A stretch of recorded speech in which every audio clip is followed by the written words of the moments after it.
Ako po si Jamaica. Gusto ko lang i-share yung pinaka nakakatakot na gabing naranasan ko sa Baguio. Last year kasi, nag-Uber ako papunta sa transient house malapit sa may Dominican Hill. Gabi na yon, mga alas 10 na at sobrang lamig. Yung tipong ramdam mo na sa buto. Habang dumadaan kami sa isang lumang hotel na parang abandonado na, may mga sirang bintana at kalawangin na bakod. May napansin akong mahinang ilaw sa second floor. Akala ko, baka may staff o security lang na nagroronda.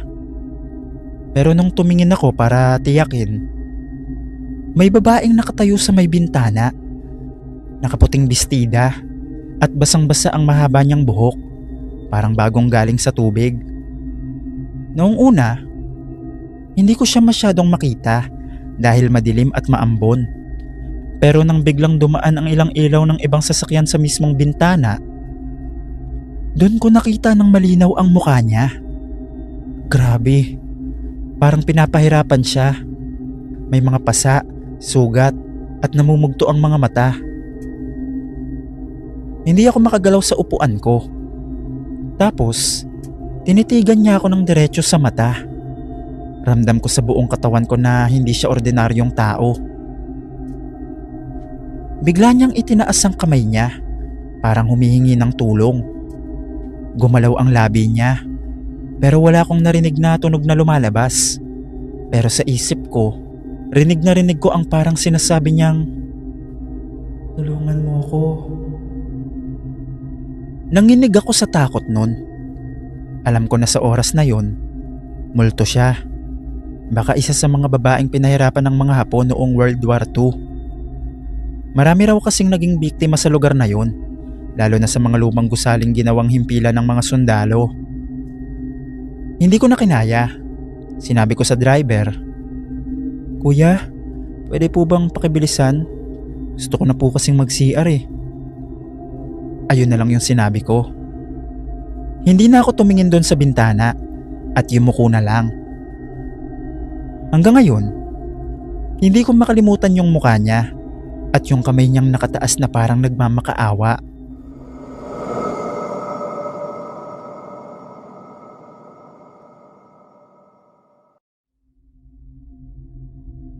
First time namin mag-Baguio magkakaibigan. 4 kaming magtotropa. Excited sa malamig na hangin at strawberry na taho. Mura lang ang nakuha naming hotel. Old building siya sa bandang hillside. Ang vintage ng vibe. May mga lumang chandelier. Tapos yung mga hagdan, gawa sa kahoy. Unang gabi namin, okay pa naman. Pero bandang 2 a.m, nagising ako sa tunog na parang may nagdadrag na mabigat na bagay sa hallway. Akala ko nun, stop lang. Pagtingin ko sa doorgap, walang tao. Pero yung amoy, parang usok at bakal na ewan. Sobrang kakaiba. Kinabukasan, nagbiro si Mark. "Pre, may narinig ba kayo kagabi? Parang may nag-iiyakan na babae sa labas ng pinto ko." Sabi naman ni Jay, "Ako rin. Pero yung sakin, may kumatok ng 3 beses. Tapos nung binuksan ko, wala namang tao." Natatawa pa kami noon. Inisip naming baka kalokohan lang ng ibang guest. Pero nung third night, doon na nagsimula ang talagang hindi namin malilimutan. Gumising ako ng mga 3 a.m. dahil sobrang lamig. Parang biglang bumagsak ng ilang degree. Tapos nakita ko si Mike, nakatingin sa kisame, nanginginig. "Tol, tignan mo yung sulok." Bulong niya. May anino, parang nakatayong tao sa may bandang bintana. Pero hindi gumagalaw. Nakatitig lang.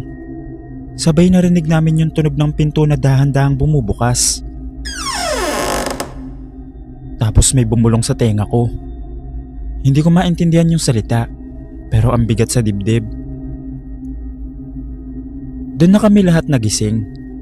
Biglang bumukas ang ilaw sa hallway mag-isa. Tapos sunod-sunod na yung mga pinto sa floor namin. Nagbabagsakan ng malakas. Parang may humahampas. Nakaupo si Mark sa sahig, namumutla. May nakita ako sa salamin ng CR. Nakatingin sa likod ko. Isang babaeng nakaputi pero yung mukha niya parang sugat-sugat. Hindi na kami nakatulog. Nag-impake na kami noon habang may naririnig kami na tila humahagulgol na nanggagaling sa dingding. Hanggang mag-umaga, nakaupo lang kaming apat sa isang kama. Walang imik, nakatingin sa pinto. Pagsikat ng araw, umalis na kami. Hanggang ngayon, hindi pa rin namin alam kung sino o ano yung mga nakita at narinig namin doon. Pero simula nun, pagpupunta kami ng Baguio, doon na kami umuupa sa medyo mahal at mas maraming tao dahil mas panatag kami doon. Ayun lang naman po yung maikli kong kwento. Salamat po, Sir Dave.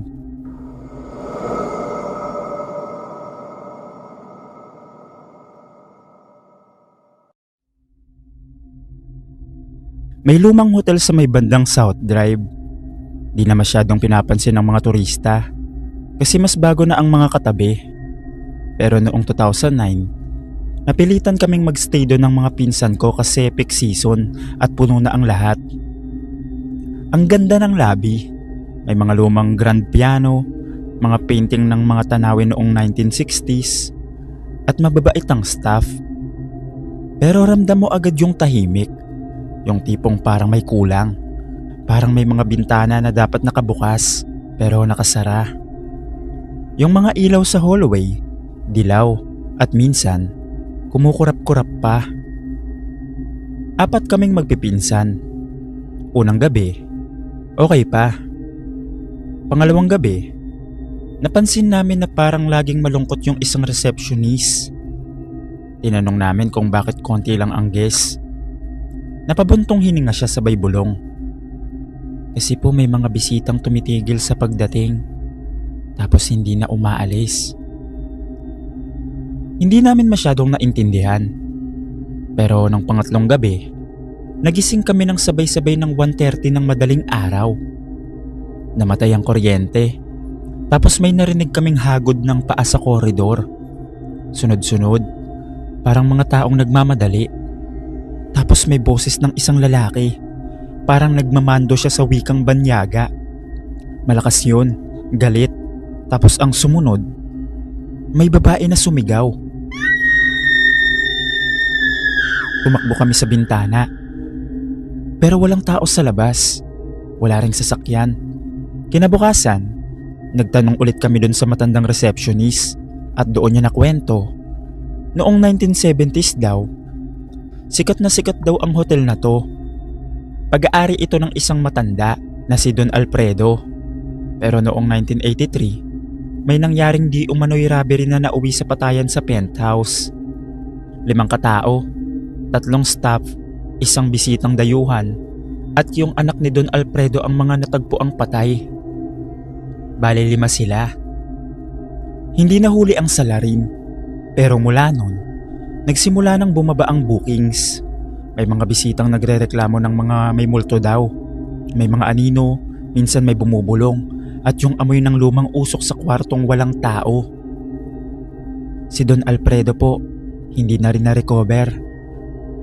Isinara niya ang hotel noong 1988. Namatay siya makalipas ang 1 taon sa penthouse din. Pero mag-isa lang siya, sabi ng receptionist. Pagkatapos nun, iba't ibang may-ari ang sumubok na magpatakbo ng hotel na yon. Pero wala pang 1 taon, nagsasara rin.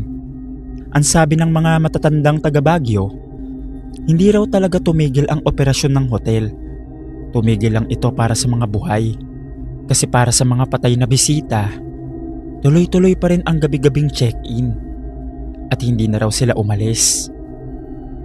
Nung huling gabi namin, habang nag-aayos ng gamit, nakita ko sa may bintana, may anino ng babaeng nakatingin sa labas, parang naghihintay. Pagkapikit ko, wala na. Pero yung lamig, nanatili hanggang sa umalis kami.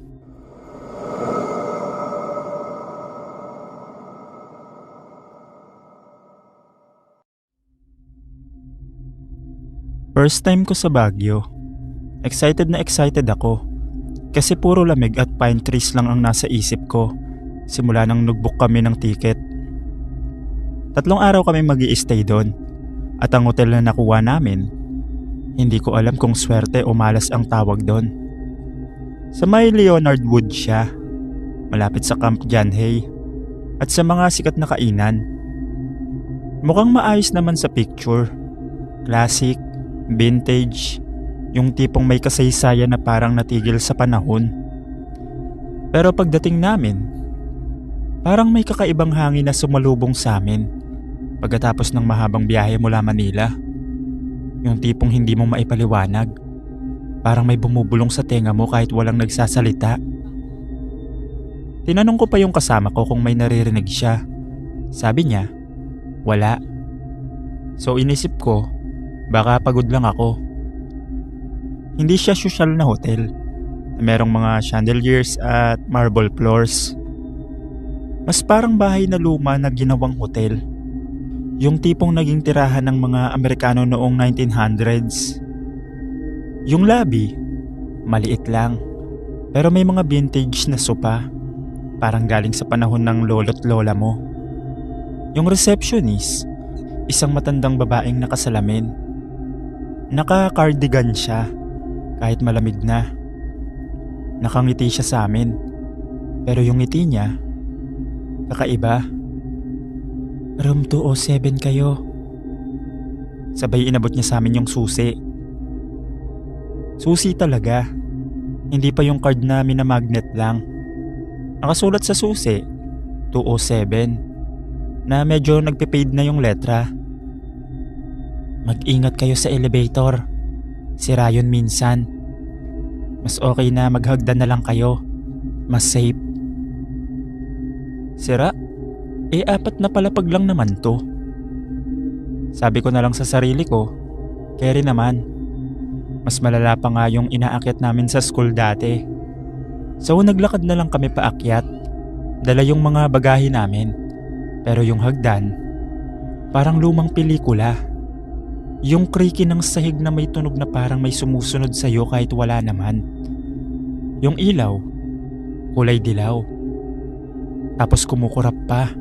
Parang malapit ng masira. May mga portrait ng mga puting lalaki at babae na nakasuot ng Amerikana, nakasabit sa dingding sa magkabilang gilid ng hagdan. Parang mga dating may-ari noong panahon ng mga Amerikano.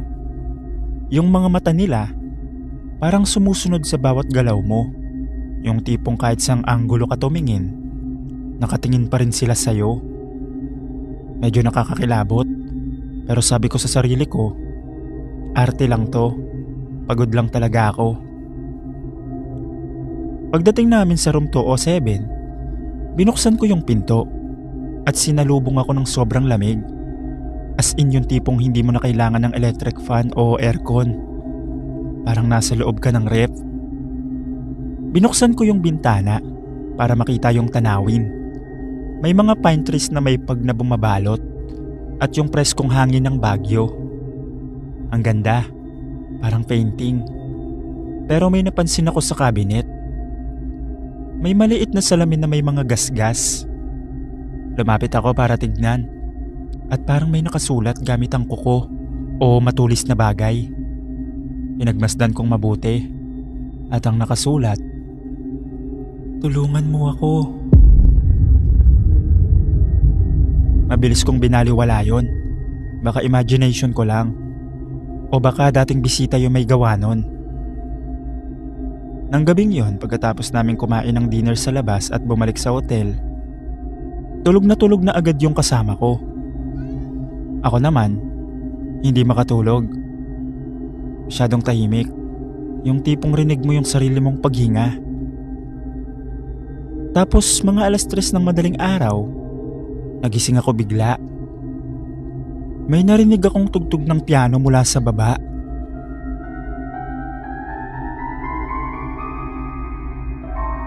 Akala ko may event o party. Pero bakit 3:00? Sumilip ako sa hallway. Walang tao. Patay ang ilaw sa koridor. Pero tuloy-tuloy yung piano. Parang malungkot na melody na paulit-ulit. Bumalik ako sa kwarto, tapos biglang pumitik yung ilaw sa banyo. Nagpatay bukas. Ako naman, mapupundi na siguro. Pero nung tinignan ko ulit yung maliit na salamin sa cabinet, mas malinaw na yung sulat. Ngayon, yung nakalagay, "Lumabas ka na. Nandito ako." Kinilabutan ako nun. Yung tipong tumayo yung balahibo mo kahit naka-jacket. Parang may humihinga sa likod ko. Parang may yumakap sa akin mula sa likod. Hindi na ako nakatulog ng gabing yon. Umupo na lang ako sa may bintana hanggang mag-umaga. Pinagmamasdan yung pag na parang may mga anino na gumagalaw sa labas.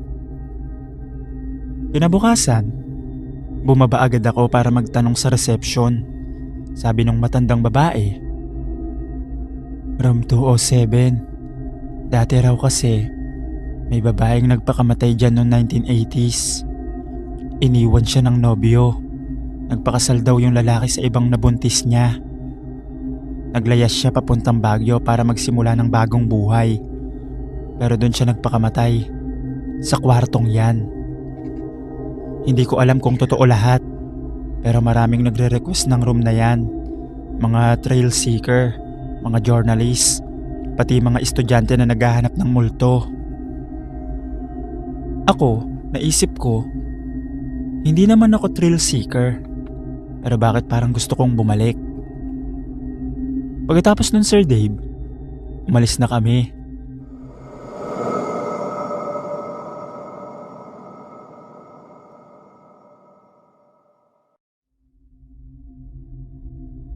Hello, Sir Dave. Ako nga pala si Leonard. Gusto ko sanang mag-share ng isang karanasan na hanggang ngayon hindi ko pa rin maintindihan. Last month kasi, nag-book kami ng staycation ng mga kaibigan ko sa Baguio. Siyempre, gusto namin yung may vibe at history yung matutuluyan.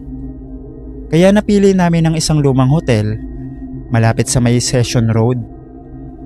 Ang alam ko lang, historical landmark daw ito at maganda daw ang architecture. Sabi ko pa sa sarili ko, wala yan. Sira ulo lang yung mga nagsasabing may multo dito. Pagdating namin, ang ganda ng lugar. Classic, malamig ang hangin, at amoy na amoy yung bulaklak sa paligid. Na-assign kami sa isang room sa second floor, yung malapit sa dulo ng hallway, tapat ng lumang painting ng isang madre. Habang nag-aayos ako ng gamit, bigla akong nakaramdam ng kakaiba. Parang may nakamasid sa akin mula sa pintuan. Lumingon ako, pero walang tao. Sabi ko, baka pagod lang ako sa biyahe. Gabi na nun, mga 2:00 ng madaling araw. Nagising ako sa sobrang lamig. Habang nakapikit ako, rinig na rinig ko yung yabag ng sapatos sa labas. Yung tunog ng leather shoes na mabibigat. Parang may nagpapatrol. Akala ko, baka security guard. Pero paikot-ikot siya. Tapos biglang tumigil sa harap mismo ng pinto namin. Ilang minuto siyang nakatigil. Hindi ako makagalaw. Nung nilapitan ko para tignan sa butas ng pinto, wala namang tao sa hallway. Pero yung pakiramdam, may nakatayo doon. Sobrang totoo yung pakiramdam. Nagkatinginan na lang kami ng kasama ko sa kwarto. Gising na rin silang lahat. Tapos nung 4:00 na, may narinig kaming iyak ng bata. Hindi siya galing sa labas. Parang nanggagaling sa mismong loob ng pader, sa may bandang uluhan ng kama ko. Yung iyak, parang nagmamakaawa. Sobrang nipis ng pader, pero alam naming walang katabing kwarto sa side na yun. Kinaumagahan, nagchika ako sa receptionist habang nag-check out kami. At ang sabi ko, "Miss, May nagrereklamo ba sa room namin na may naririnig? Napangiti siya na parang alam niya na. Pero ang sabi niya, Sir, may mga nagsasabi din sa amin niya na ibang nagre-rent dito. Pero kami po mismo, hindi po namin nararanasan. Pagkatapos nun, umalis na kami. Maganda ang Baguio at babalik pa ako doon. Pero sa hotel na yon, ewan ko. Ito lang po yung kwento ko, Sir Dave. Sana mapili nyo at masama sa mga kwento ng PNT Stories o kaya sa Aninag. Salamat.